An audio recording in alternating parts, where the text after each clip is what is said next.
Saudara-saudara umat beriman yang terkasih, semoga Tuhan memberimu damai. Hari ini hari Senin biasa yang ke-20. Dalam bacaan pertama untuk bacaan Ekaristi pada hari ini kita mendengarkan kehendak Tuhan atas Nabi Yeskiel, yakni agar Nabi tidak meratapi kematian istrinya yang tercinta. Nah, saudara-saudara, permintaan yang rasanya aneh dan tentu saja menimbulkan rasa ingin tahu dan bertanya mengapa. Saudara-saudara, ternyata itulah juga maksud Tuhan. Tuhan menghendaki umatnya bertanya kepada Yeskiel mengapa ia berbuat demikian. Melalui Nabi Yeskiel, Tuhan menyampaikan maksudnya bahwa dosa Israel membuat mereka dibuang ke tanah asing dan mereka akan mengalami keguncangan batin mendengar baik Tuhan dihancurkan dan kematian anak-anak yang mereka tinggalkan. Umat Tuhan diingatkan bahwa dosa-dosa mereka lah yang menyebabkan mereka dibuang ke tanah pembuangan. Dan dengan itu, saudara-saudara umat beriman terkasih, warta Nabi Yeskiel adalah warta pertobatan agar umat Tuhan kembali berbalik kepada Tuhan. Umat beriman yang terkasih, dosa membuat kita jauh dari Tuhan. Dosa membuat kita mengalami situasi pembuangan. Dosa boleh kita gambarkan sebagai segala bentuk kelekatan kita akan hal-hal duniawi yang menawarkan ilusi dan kesenangan yang semu kepada kita.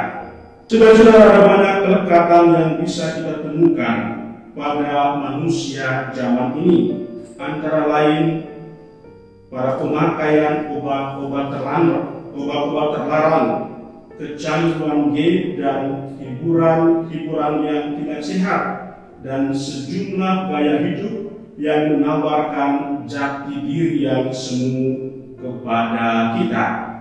Nah, saudara-saudara, hal-hal ini tidak membuat orang bahagia, tetapi malah membawa orang pada pengalaman kesepian yang mendalam dan kehampaan batin, karena kebahagiaan yang sejati itu hanya ada dalam Tuhan.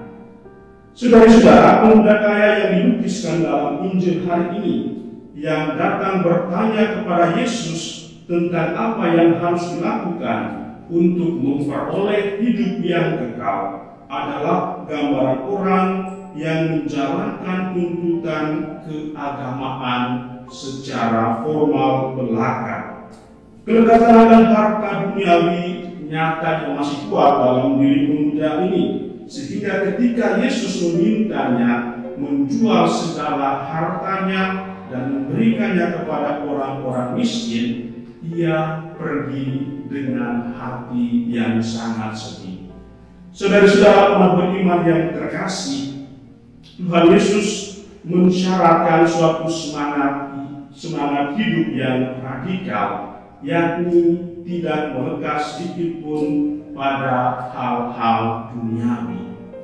Nah, sekarang tinggal pertanyaan untuk kita renungkan. Apakah kita berani mengambil langkah yang sedemikian itu?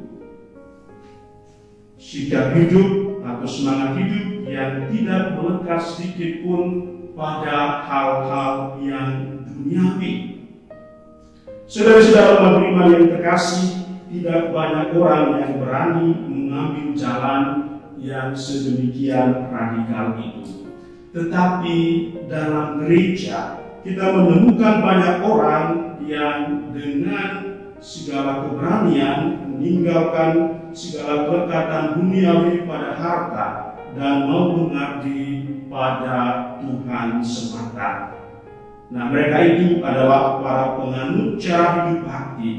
Mereka merupakan orang-orang yang secara profetis mau menghayati model kehidupan yang radikal itu, meskipun untuk mewujudkannya tidaklah serba mudah.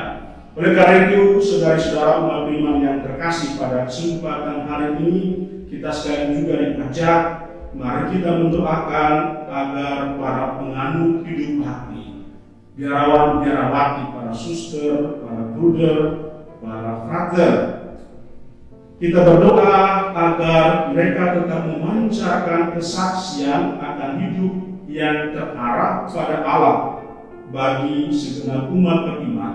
Dan sekaligus kita mendoakan agar semakin banyak orang muda yang berani memilih panggilan yang khusus sebagai imam, sebagai biarawan dan biarawati.